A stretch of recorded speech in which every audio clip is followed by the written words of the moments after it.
What up, everybody? Everybody, what's up, everybody?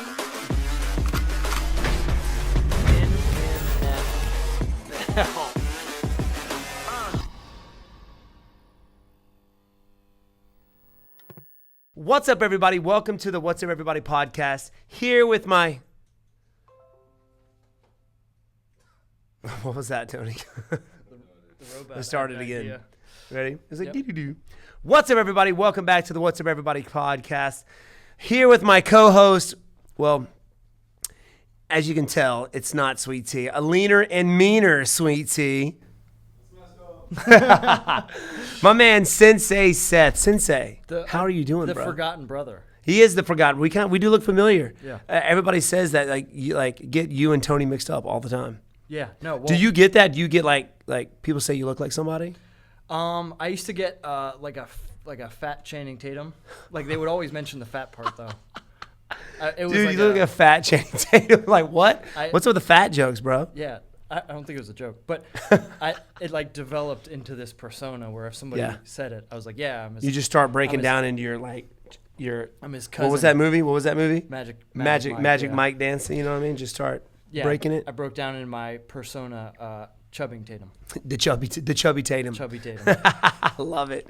So my man Sensei Seth, if you haven't seen yet, go check his YouTube channel. Sensei Seth got some quality stuff on his YouTube channel. First off, Sensei, I'll let it call him. I don't call him Seth. I'll call him Sensei. Yeah. Well, I ask. How did you get into martial arts? So, very similar. My dad and my mom taught me from when I was 3 until, Started when you were 3. Let's go, man. Yep. Tiny dragons, little dragons. We're little dragons. They got tiny tigers, little tigers, tiny we dragons. specifically had like the purple outfits. Yeah, we did too. Yep. Yep. Man, so you've been doing it since you were 3 Since years I was old. 3. And probably like running around, seeing everybody doing it. Yeah. I was like the naked kid running around the karate floor. I swear, just like Tony. Tony was the exact same thing. See a little naked kid? Yep, he would just run around, take his pants off, run around the karate school. I hear that actually most kids are born naked. They are. So Most of them are. yeah. Some are kind of hairy. So what style do you train? I'm not making this up. This is also Kempo with an M, Kempo karate. It's more specifically like Okinawan Kempo. Yes. So we do like a wide plethora of the Okinawan katas Cool. from like Goju and Wado and stuff like that. Wow, man. So you've been doing this pretty much your entire life. Now, your dad runs a school back home, which is, where's home for you? In Virginia. Virginia. Tobacco country. Backy country. Backy, yes sir. Nice. Did Yep. you never chewed? No. Me neither. I tried to dip several times a month just to see what it was like.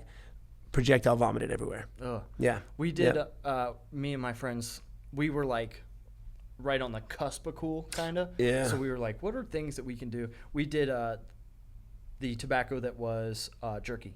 Oh, that's the So best. like Yeah. the powder jerky. Yep. That wasn't bad. Yeah, that was good stuff. That wasn't Yeah, bad. it was I did the Big Chew. Remember Big Chew? Chew. Looked like it. Do they even do that anymore? What flavor? I don't remember what flavors they were. Didn't they have like grape or something? Grape was my. Your go-to? They had like original. They had grape. You're talking about dude, like if you were chewing Big Chew, you were the shiznit. Yeah. You were it, bro. Did you play any sports? I played soccer for like a year when I was 9-10 years old. Okay. And all I did, like, I didn't even care about getting the ball. I cared about causing pain to the other kids. And I would literally run up and whoever had the ball, just kick them right in the shin. So whenever we wanted the ball back, my coach would just have me, all right, send me out there. And I just run out there and kick the guy as hard as I could in the shin. Yeah. And he would just fall over when I take the ball. But that was about it, just causing pain. I was kind of like the enforcer. I was the guy in Mighty Ducks, the enforcer in Mighty Ducks. Have you seen that movie? Yeah. Yep.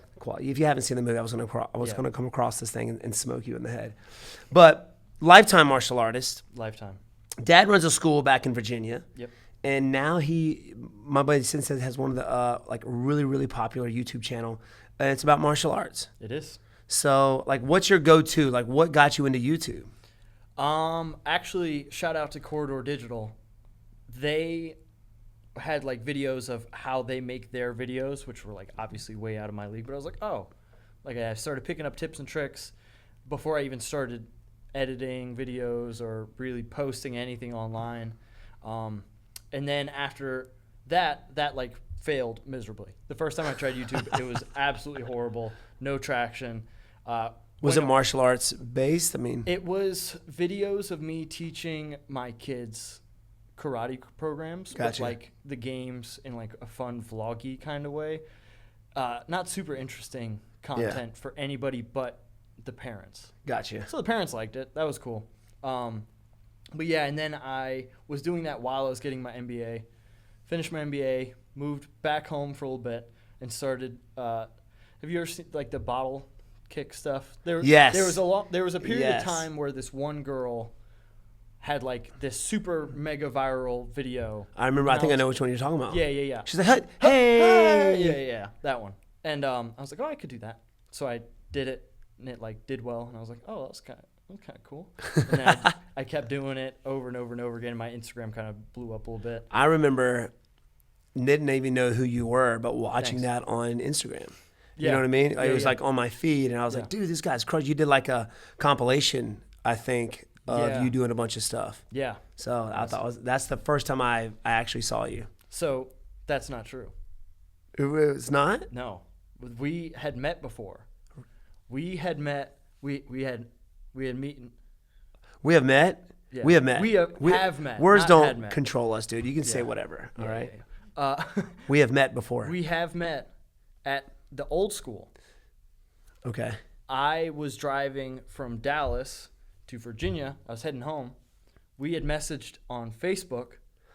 I remember. You were like replying to people. Yes. And I was like, yo, this is karate dude. This is my guy. You know? And I was like, hey, are you going to be teaching this time? I knew. I can see your schedule online. And I was like, hey, I'm going to stop by. I was super nervous, you know? Really? Oh, yeah. Well, at the time, like, we had no face-to-face interaction. I'd only seen you fight. You're, like, famous. I don't know about that. I mean, I would say, they would probably say. And I was like, hey, are you going to be in the gym at this time? You're like, yeah, probably. I was like, cool. I'm going to stop by. You're like, cool. I actually, no response after that. I came in and, like, walked in. I was like 20. Yeah. And it was like, your kids' class just let out. My girlfriend at the time is with me. So it was in the evening? Yeah. Okay. My girlfriend at the time is with me, and she thinks this is the stupidest thing. Like, she's like, what is happening? Well, I'm in a kids' karate school, and my boyfriend is, like, freaking out right now. Yes. Anyway, so I walk in, and you go, hey, Seth. And I was like, hello, sir.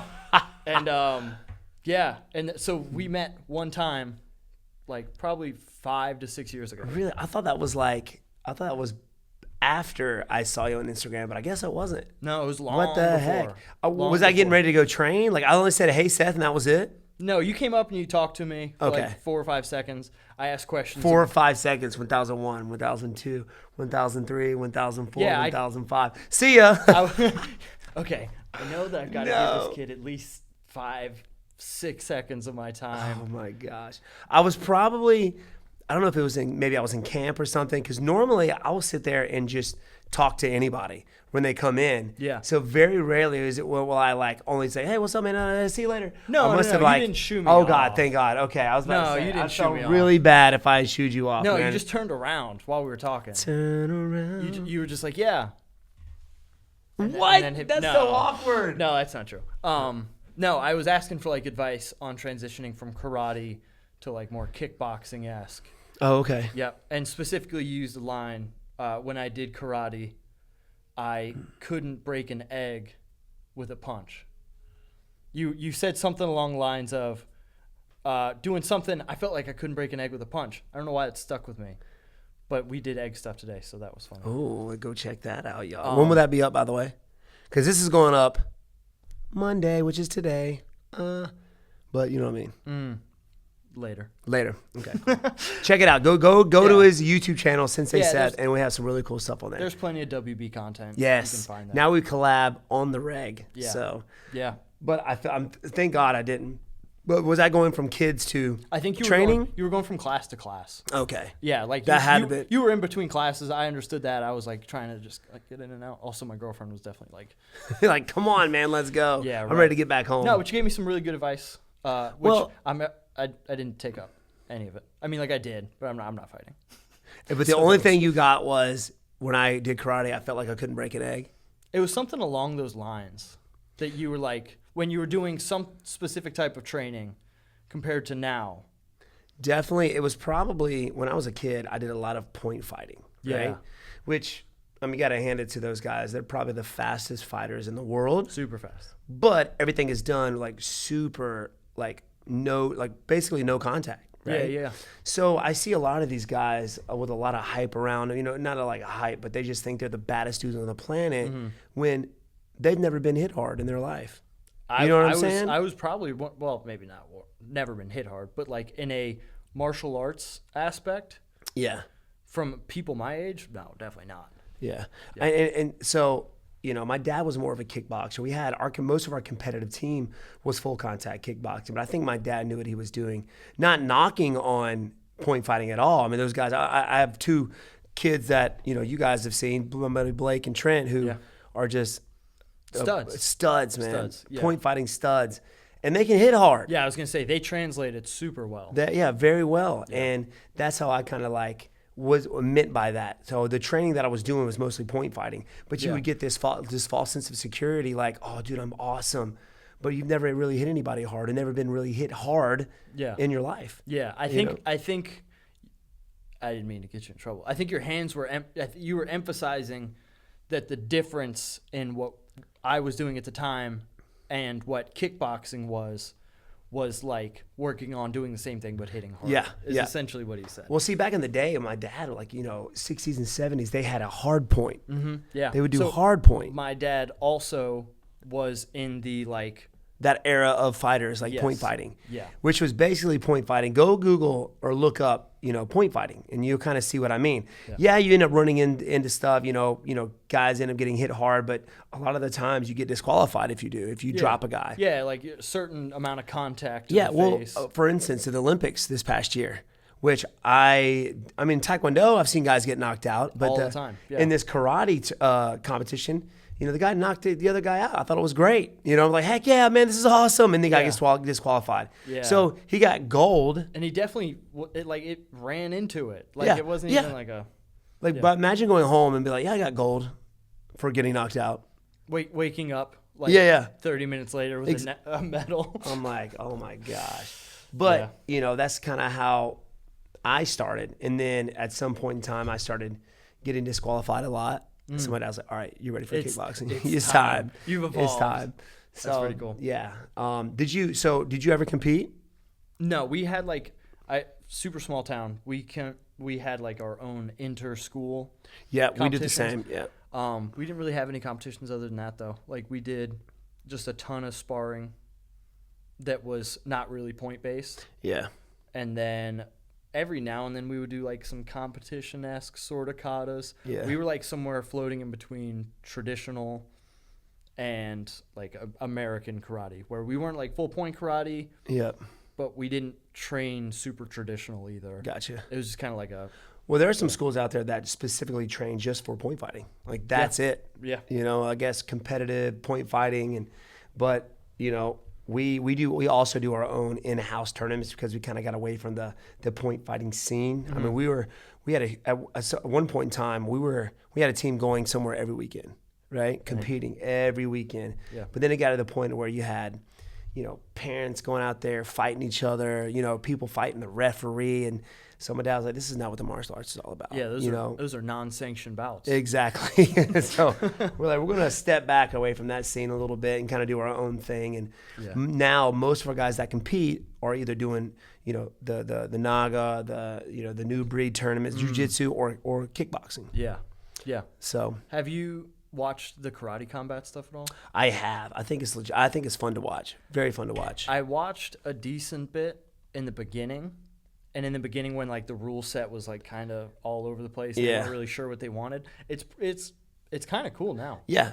I've watched it a little bit. I haven't oh, there's a karate combat on tonight. Let's watch it. One of those things. You're just kind of like looking at highlights and stuff. Right. To be honest, I don't even know when they're showing. I only see the highlights when after the fight, because I think most of the time it's over in like Singapore or something like that. Yeah, they hopped around. I don't know if I'm allowed to. I guess I am. Yeah. So when they first started, I reached out to them. I was like, I bet you don't have any big boys that do karate. And they're like, we actually don't. So they gave me like an email on super short notice. It was like, hey, come try out California this Saturday. It was like Thursday. What? And I was no money. So I was like, yeah, okay, well. I feel like they do that a lot though. We've had some guys that wanted to compete or try to compete in the karate combat, and it's always like short notice. Yeah. Always short notice. But, they have their knockout ratio ridiculous. It's getting pretty crazy. It's getting good, man. It's getting really good. They're allowed to like take you down maybe 1 or 2 shots, but that's it. Yeah. And that's what makes it exciting, I know, obviously there's huge MMA UFC fans out there, but the way the not World Combat League, the Karate Combat's going, it's just, not a whole lot of stagnant time. You're not getting taken down and being held down. Yeah.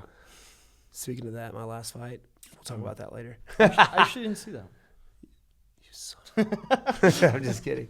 But it's exciting. A lot of guys, when I fought World Combat League, very similar. Fought in like a bowl. We had 3 rounds, 3 minutes, 1 round. And you had like a team of 5 or 6, I don't remember. But every one of your team fought, then you fought again. But if you knocked out your opponent, you got a fresh opponent the next round. Oh. So that was the weirdest part. And a lot of the times I'd knock both the guys out. But it was easier because you had these guys, if you weren't striking, you would get penalized. So they would you had to keep the fight going. So people would just be swinging and missing, getting tired, and it just made it easier to put people away. You always been a big counter puncher? Yes. I mean, because I would say so, because growing up in full contact, I'm 12 years old when I first started my full contact training. I was 12. Wow. And I was fighting, world champion, national champions at the time, and they were just waxing me. Obviously, they probably weren't hitting me hard, but I felt like they were. Yeah. So I had to develop that style to be able to, that speed style, wait for him to swing and miss, and now I'd have to use my speed to counter. I didn't have the power to hurt anybody at the time, but I had the speed. Maybe I talked to you then. Maybe that's what it was. We had a conversation then, and then you were like, I don't think I could break a neck. Maybe that's what it was. Maybe so. But that's what it was. I kind of developed my own style from karate and kickboxing, and just stuck with the counter striking. Yeah. And it, the way I fight too, you take less damage. Yeah. So I'm not the boxer or the Muay Thai guy that stands out. I don't know of anybody that likes to get hit, but I feel like with some of those styles, it's required for you to take some shots, in order to give them. Yeah, so, 100%. It's never fun getting hit. Even taking a shot to the body or to the forearm or to the shin, not fun. Not fun. I like going out there and like checking a kick and knowing that it hurts my opponent. It's the best feeling in the world. But the next day, I can barely walk on that leg. Well, you're not fighting the next day. Yeah. You're not, but you feel it. But I love that feeling. Yeah. I love that. Speaking of that, like the Ortega fight this past weekend, I had mentioned this, the way he looked. Obviously, he lost. It definitely feels better taking the punishment like he did, but winning. Yeah. But it's like that's your trophy. The next day when you can barely sit up out of bed, your face is swollen, and you feel just the pain. You do this, and it just hurts. Yeah. But it's like, it's a good feeling. It really is. I know it's weird. Some of you guys are like, well, that's weird. But it's like you did something. Yeah. You went out there and actually did something. I've never been in that situation. So, like, I've never had any fights. All of my competitive stuff growing up was through football. So, like, through college, I got all my knocks that way. And then afterwards, I was like, I want to, like, train and do some other stuff. That was probably about kind of keep that competitiveness going. And pretty much what I realized is that I was like, I don't know if it's for me. Yeah. Like, I think maybe like a PKB or like a couple different like lighter on the side kickboxing stuff. I've tried to like amp myself up to the idea of doing it, of fighting. Right. I've never been able to get super interested in it. And maybe it's because I'd never done it before. Yeah. It is hard. It's hard to. I mean, It's scary. I was gonna say, I feel like it takes a specific mindset to be able to turn it on and be like, okay, Let's go. yeah, Right. I know people that were kind of in your shoes, like I want to do it, but when it was time for them to actually prepare for a fight, they were just kind of like, no, I'm not. I'm not. Tony, for instance, I mean, he competed a few times, but just doesn't want to do it. Yeah. Which I respect you guys. It's cool.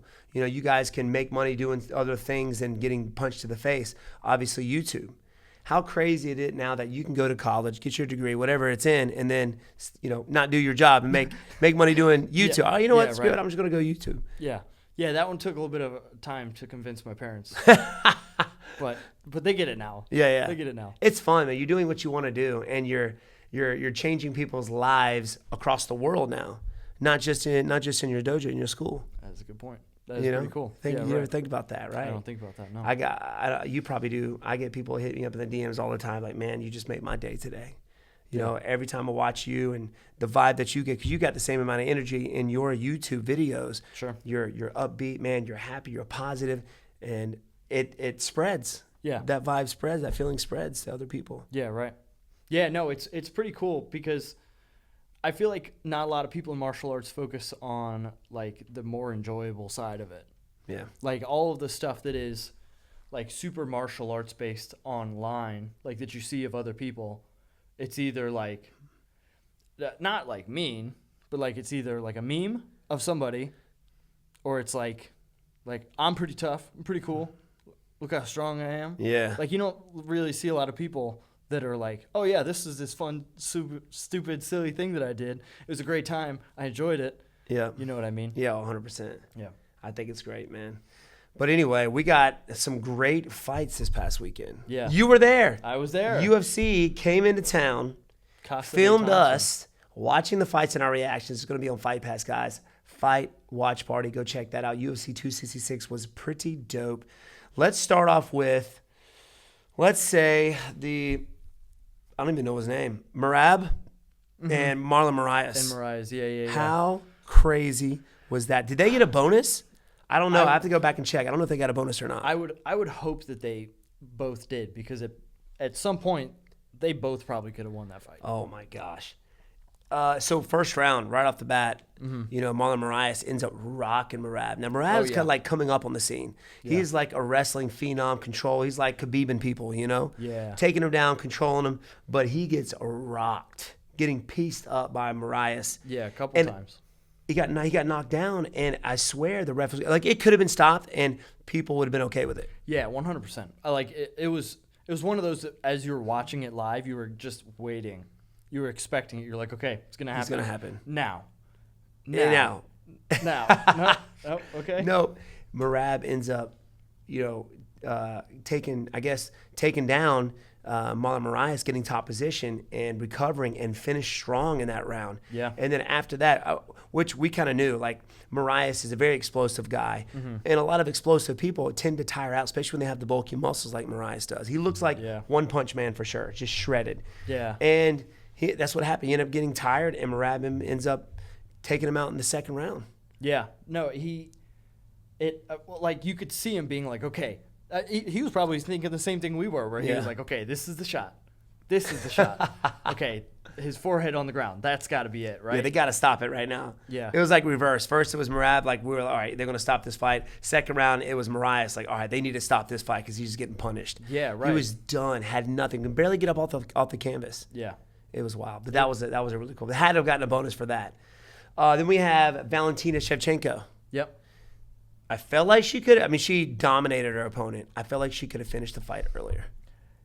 I felt like she was just playing with her. Yeah, a little bit. It felt like it was almost like almost kind of GSP, where he was like you could tell he was just like, yeah, I'm good at this. Like I'm just gonna do this for a bit. You know what I mean? Yeah. Like it felt like she was putting on a clinic. I could take her out anytime I want. I'm just gonna let this thing happen. I'm gonna let it ride out. Yeah, a little right. bit. Like almost knocks her out. I'm gonna take her down. Yeah. I'm just gonna take her down now. She's thinking in her head, I'm gonna give this girl a complete schooling. Completely put her opponent in a box. Like she had nuts. She didn't throw anything. No. Maybe once or twice. That's it.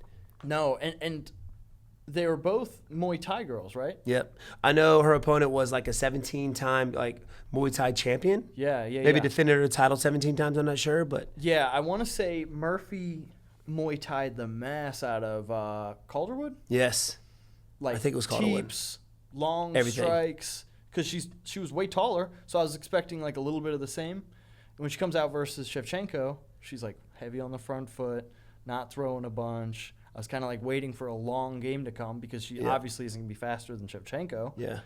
And it just Maybe looked like she got stuck. maybe she was just intimidated right off the bat. I don't know. Like I would be intimidated. I would too. I would not want to. I hung out with her, Chefchenko, in Abu Dhabi. Sweetest lady. Sweet. Yeah. She's very awesome. Good martial artist. I just remember her climbing up this huge mountain of sand and doing like kata or, something up there, like martial arts up on the sand dune looking at the world. I feel like an eagle should have been like flying around her or something. It was crazy. She's super nice. But she's put on a clinic. What's next for Shevchenko? Cejudo? Henry Cejudo? Cejudo's coming out of retirement to face off against Shevchenko. I to be honest with you, I think she should fight Nunes. I was gonna say, is it part 3? I think it should be. The last fight they fought was super controversial. close. I thought Yeah. Shevchenko won it, but those are the only two women that have any competition with each other. Yeah, pretty You know? much. Yeah. And so dominant in their divisions. I don't think Nunes could drop that back down though. I think she's gotten a little thicker since then. Yeah. Maybe put on some muscle. Yeah. I don't think she could do it, but I would love to see that fight again. Has Shevchenko fought up? No, Or yeah, I think She I think just went down recently. I think Nunes. I think Shevchenko fought up and Nunes came down. Oh. So like a okay. catch weight Yeah, type yeah. deal, twice. I mean, do you think Shevchenko could go up again? I don't Would know. she want to? Like if I don't know who else she would fight. Who else? I mean, she's beat everybody. Yeah. She has to go to the men's division, start whooping up. I feel like she could take a lot of those guys up there in that division. 100%, dude. I think she could. She's a beast, dude. A beast. Shevchenko is the reason that I don't want to fight. Yeah. Yeah, 100%. I feel like if your first fight would be her. Naturally, that would be the Would be matchmakers her. would be like, yeah, it's kind of the only way to go. Yeah. Yeah. Man. Well, we got the Nick Diaz and Lawler fight. Yeah, I didn't know how to feel that. about that one. Me neither. The whole fight week was super it was weird. Like the interviews were weird. They were honest, but at the same time they were weird. weird. Yeah. Like even after the fight, Nick Diaz was saying I don't know what he was saying, to be honest with you. Yeah. Like what was going through his head? I had no idea what was he even there? Did he get rocked so bad he had no idea what he was talking about? Yeah. Something to the effect of like he was disappointed in his management on how this fight came to fruition. Well, he was even saying that beforehand. Like fight week conversations for Nick Diaz were like it seemed like he didn't want to be there. Yeah. But then he would have like moments where he was like, "Oh yeah," and then he would go drop down, like back to that place of, "I'm not having a good time." And really, yeah, I didn't see any of those. So he had interviews beforehand where he was like, "I don't know who set this up. Like, I don't know whose idea this was." And at first, it felt like he was like maybe kind of memeing a little bit. Yeah. But then he had the same conversation afterwards. He did. Like he got rocked, and then he was like, "No, that was it." And he said, "I had this coming." Like I have no idea. Like what is going on? If you know what's going on out there, guys, what's happening to Nick Diaz? Type in the comments down below. We want to know because I have no idea. I feel like he dug up a burial ground by accident. He was like, "Yeah, I had it coming." Like that. Wow. It's just one of those things where there was no trash talking. He's like, he said something about him not being a G anymore, or something like that. Oh. He said something about his management setting this up. He was confused on how this fight even got started. We have to go back and watch that, post-fight interview because it was definitely weird. But in the first few rounds, it was classic Nick there. It was like if you put Nick, like if you were watching it on YouTube Yeah. and you put it on like 0.75, Yeah. Like you're watching it back. You're like, yeah, I see it. But It's he's like an older version of, obviously older, but still, he looked like an old man. Yeah, Robbie still didn't look like he was doing much, but No. I mean, Robbie was doing good. Robbie was maybe he's not as vicious, but he was classic Robbie. Yeah. They both went out there, stood in front of each other, duking it out like rock and sock'em robots. I felt like they had a conversation before this fight and say, hey, we're going to go to the middle. We're just going to throw. Yeah. That was almost kind of what it was. No takedowns, just throwing. And Nick was actually looking good. He was putting his hands, throwing a little bit of kicks, but just boxing them. Yeah. Just nonstop, bop, bop, bop. Yeah, And that's how he beat people before, just volume, sheer volume. Going. And then how he got Robbie the first time was he just threw so many that eventually one of them was like a stick. Yeah. And it was dunk. It was a jab. I think it was a jab he stuck him with. He just face planted. Yep. But that was an exciting fight, but never seen a Diaz guy take a knee. He got rocked, took a knee, and said, nope, I'm done. Yeah.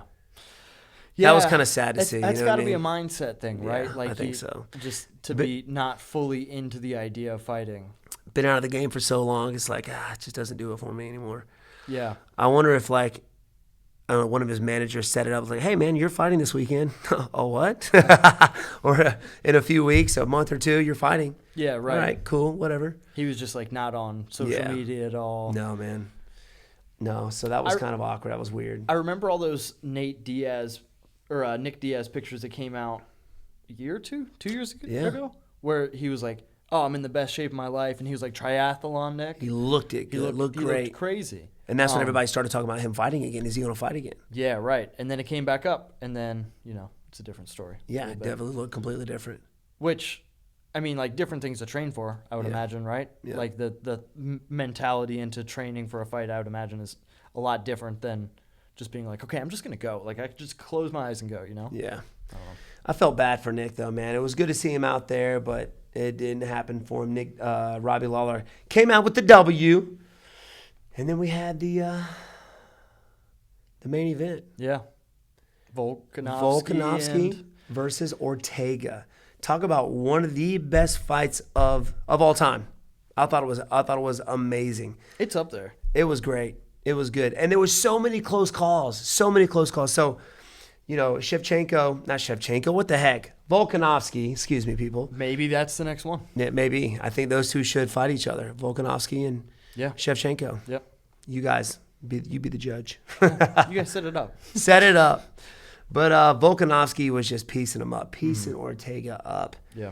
And, I mean, over the course of the fight, the first and second round, there were some cuts. Both guys were cuts. Both fighters' faces were just getting beat up. Yeah. But Volkanovski was the one just landing the bigger shots. He was landing the most shots, the heavier shots. There was a few times in the later rounds that Volkanovski had fallen down and Ortega jumped on top of him, tight guillotine. I don't see how he survived it. Yeah, that was wild. I was like, it's over, bro. It's over. Yeah, his legs were like kicking hard. It's tight when you see the legs start kicking like that. Yeah, that's when the only defense is I'm just going to throw my legs around like I'm swimming. Yeah. Yeah, I'm just going to do anything I can, shake my entire body just to get out of this thing because it's over.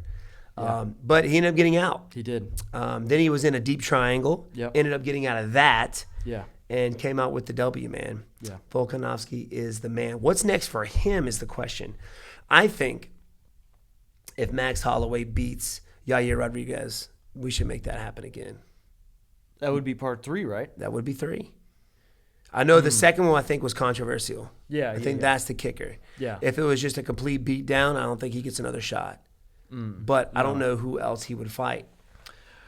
I mean, honestly, the Ortega fight was like that's one of those fights where it felt like it could have ended at any moment. Yeah. Looking back at it, you're like, it was fairly, there was a 50-44, wasn't there? Yeah. Am I thinking of the right fight? You're right. I think there was a 50-44. But as you're watching it, you're like, dude, what's happening? It's about to be finished right now. And it was on both sides. Yeah. It was a fun fight, guys. I recommend going back, checking that out. Yeah. It was amazing. It was amazing. I need to get on Volkanovski's neck program. Yeah. He was unchokeable. I think, doesn't he train with Hooker? Dan Hooker? He's at City, but I think he started with Tiger Muay Thai, and then he went City, maybe. I know that I've seen clips of him and Izzy and Hooker right with their sparring. And they're out of New Zealand, correct? Yeah. So from what I hear, what Hooker was saying, that they're actually moving their gym to Vegas because everything's locked down. I heard that Hooker couldn't do anything. He got caught several times training outside of his house, and the police told him, like, man, we catch you out again, you're in trouble. So he had to train at home. That's crazy. And imagine Volkanovski having to do that, right? And no, I think he actually was in Vegas for this. Well, yeah, that would make sense because they did the tough, right? That's right. I feel like the tough was the fight was way later than the season finale than they usually have it. Do they usually have it back to back, like where it's a season finale and then the fights? I could be wrong. I don't know. I don't remember how they do it. I know it's months on out, like it's over. Then they have it. Maybe it used to be they would have, because when I fought Jake Ellenberger, it was Black Zillions versus ATT, and they had the Ultimate Fighter Championship on our card, and I fought Jake Ellenberger. Yeah, it was weird. I don't know if they had what happened with the whole coaches fighting, but yeah, right. Because I remember Usman fighting on my card, and he ended up winning it. That's crazy. Yeah. Do you think that's ever something? I don't know if I'm allowed to ask this. Do you think that's something you would ever do? Is be a tough coach? I don't think I could do it. I don't think I'm built for that. I'm not mean enough to do that. You know what I'm saying? I feel like you have to punch a hole in a door, a wall. Yeah. You know what I mean? Like rampage in a door. Yeah, just doing pranks on people. I'm just not that kind of guy. Yeah. I'm just not it. I don't think you would have to. I just think they would have to be careful about who they put you with. Yeah. I mean, I would be the one getting picked on for sure. I would be the one getting pranked, is what I'm saying. Yeah, I could see you getting. You know what I mean? I'd be the one getting pranked. So just as it would be like the least rewarding prank, though. Right. Where you're just like, you guys. Yeah, you got me. Get mad or something. Yeah, I can't. I don't get mad, man. I just don't do it. I don't remember the last time I was ever mad. No. Like legit mad. I know you guys try to make me mad. Yeah. We did. I spent a whole video trying to make you mad. Yeah, it doesn't work. I think the last time I got mad was in a movie theater. I was gonna say, isn't there a movie theater situation? Yeah, I was with Chris Weidman, and I remember Chris telling about this story on his podcast, and he's never seen that side of me before. If you're in the same movie theater as me, don't talk. Do not talk. I paid good money for a cinematic adventure, and I want to have it. You don't want to have. Don't mess it up. The play-by-play commentary, right? No. Right behind you. Oh my goodness, I will, and I get that from my dad. My dad will do it to a kid. He will fight a kid in the movie theater if he kicks his seat or makes any kind of noise. My dad's constantly like looking back at somebody if they bump his seat or if he hears a whisper. Young man. Yeah, you need to calm down, sir. Or he'll just stare at you until you look away. Yeah, I think my one. What's crazy is that like with him, I feel like I never know when the stare is. Yeah. Like if I feel like I'm always kind of waiting for it a little bit. Like The any stare? moment could be the stare or it could be like the nicest thing. And I'm just like waiting. I'm like, I'm trying to think like if I done something wrong. Like I feel like I'm about to get dadded. You know what I mean? Yeah. My dad is he's the dad for everybody. Like here at the gym, like he's dad. Yeah. He's pops. Everybody calls he's pops. Yeah. He's always getting onto you for something. He's making sure things are done right. Mm-hmm. And that's what makes him him, man. That's why at the end of the day, when you want to talk to somebody, it's that guy. Yeah. Yeah. I can see It's why. funny how that works. It's not the nice guy who tells you what you want. Yeah. It's the guy that, makes you do. Who makes you. He's like, I'm going to tell you what. And then and then he tells you exactly what. Exactly. Yeah. Don't you walk across a mat. I mean, he'll do it to like, obviously there's signs everywhere at our school. If you ever seen our gym, it's like no shoes on mat. There's signs everywhere. Mm-hmm. And there's always that one person who just does not ignores the signs and puts a toe, on the mat. Enough on the mat. My dad's after him. It's like it's like it sets off a little thing in his head. head. It could be your great-great-grandma. My dad is busting her up. He just sweeps her. Oh, God. I'm sure he doesn't sweep anybody's grandma. No, he doesn't. But he will get on you, though. He will make you think twice about stepping on his mat again. He is the best. But anyway, Sensei Seth, this has been awesome, bro. This was fun. This is awesome. Yeah. Guys, thank you guys hanging out with us today. By the way, check out my man, Sensei Seth, on YouTube. Follow him on Instagram. What do you want on Instagram? At Sensei_Seth. Get after it, you guys. My man, Sensei Seth. We got some really cool videos coming out on his channel. Has to do with eggs. And yeah. Yeah. Has to do with eggs. I coach Mr. T. Or I coach with him in the video. You'll see. Yeah, it's awesome. Yeah. Anyway, guys, make sure you guys hit that link down below to let you guys know when our next upload is going to be. Throw some comments down below and check you guys later. That's it, dude. How about